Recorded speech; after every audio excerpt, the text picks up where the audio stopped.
देखो आज आज हरियाणा में इतना ज्यादा शौक हो गया और हरियाणा में हर गांव में अखाड़े हो गए। हाँ जी, यही कारण है जी मान जो और दिल्ली से बच्चे घटते जा रहे हैं। हाँ, यूपी में भी शौक काफी कम हो गया। यूपी में बहुत कम है जी यहाँ के क्योंकि मुकाबले। पहले जब हमारा टाइम था या हमारे से पहले था तो हर टीम में कैडेट हो, जूनियर हो, सीनियर हो, कोई भी हर टीम में यूपी के एक दो बच्चे होते थे, रहते थे। हाँ, और जैसे तो ये तो नाम चीनी थी, जैसा सुभाष थे, सुभाष था, राजीव तोमर था, राजीव, आनंद अनुज, चौधरी, ये काफी चर्चित पहलवान रहे हैं। काफी लंबा समय इन्होंने गुजारा है। एक नंबर पे रहे। ये स्थायी रूप से टिके ही रही जी ये अपनी जगह पे। बढ़िया टिके रहे। हाँ जी। स्वप्न तोमर था, ये काफी मतलब हाँ जी। थे लड़कियों और में। पहले मुख्तार सिंह थी जी, मथुरा वाले। हाँ, मथुरा वाले बहुत ही अच्छे पहलवान, 10 साल नेशनल टॉप रहे हैं। हाँ जी। तो काफी उनका एक्सपीरियंस भी था। इस तरह से हरियाणा में तो मतलब एक वो जो अखाड़े हैं वे ज्यादा मतलब लगातार ज्यादा होते चले गए और हरियाणा के लोग ही ज्यादा कुश्ती करते थे, दिल्ली में रहते थे अखाड़ों में। अब जब वे सिमट के वे सुविधा वहीं पर मिल गई हाँ। तो वे वहां पे चले गए।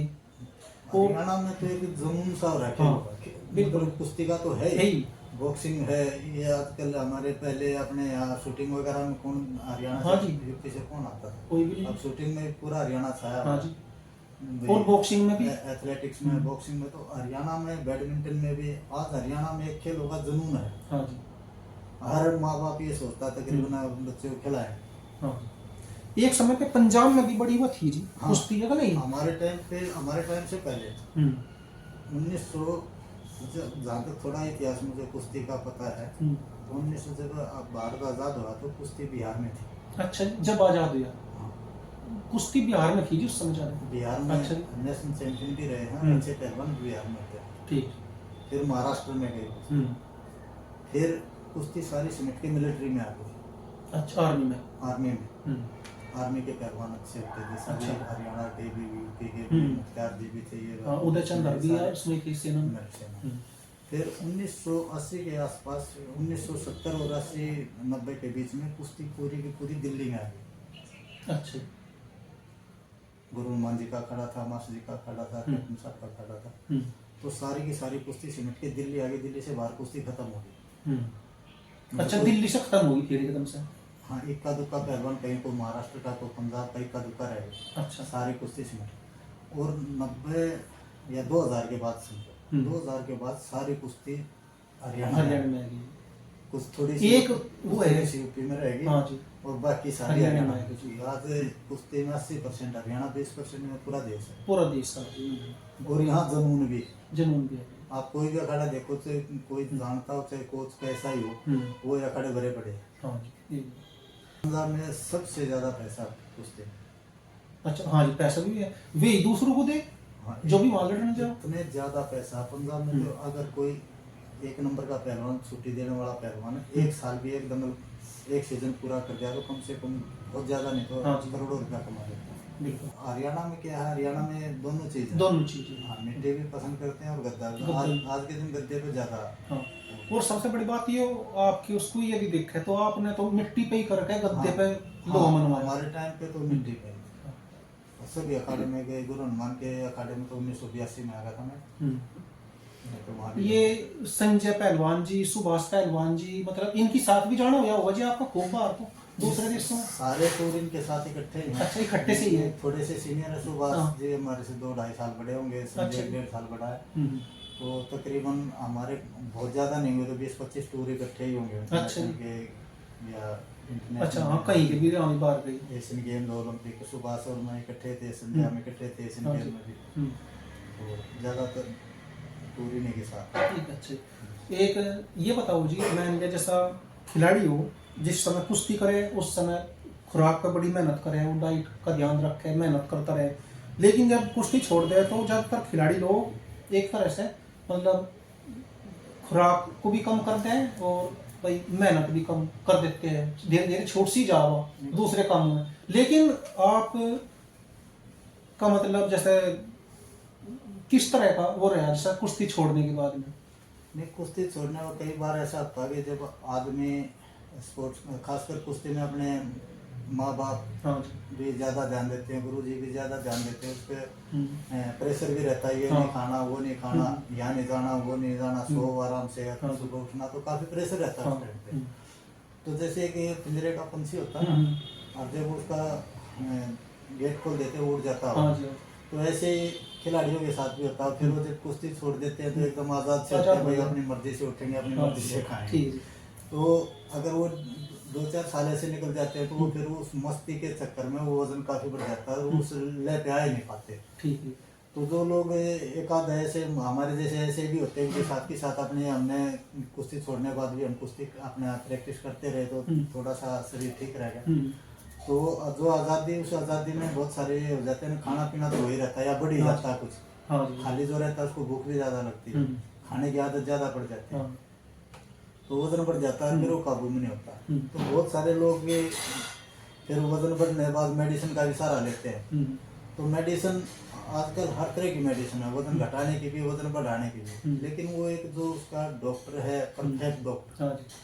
उससे सलाह करके कितनी मात्रा में कब लेनी है। हालांकि मैं तो ये, जहाँ तक मेरी नॉलेज है, उसमें वो सारी की सारी साइड इफेक्ट है सब।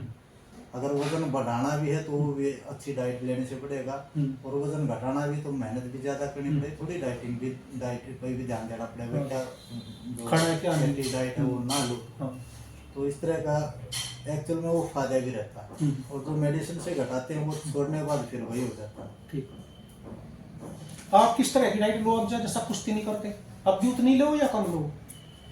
मैं तो उस हिसाब से तो मैं खाटम खाता था, उससे कुछ बढ़ा ही रहा। अच्छा, जितनी, देखो शायद ये आप कहीं ऐसा देखने को मिले, जो पहलवान जी है अशोक गर्ग जी, जितनी ये मेहनत अखाड़े में किया करते थे और डाइट देखते थे उस समय पे अखाड़े में, आज के दौर में कुश्ती तो ये नहीं करते, लेकिन इनकी डाइट उस समय से फिलहाल ज्यादा है, अपने पहलवान जी कुछ ज्यादा ही है। ठीक जी। और जो मेहनत करते थे उस समय, मेहनत भी उतनी, अब भी उतनी करो जी। नहीं, उतनी तो नहीं अच्छा। है, वो जब तो 3 टाइम करते थे, अब एक सुबह सुबह करता हूँ। अच्छा जी, लेकिन करो।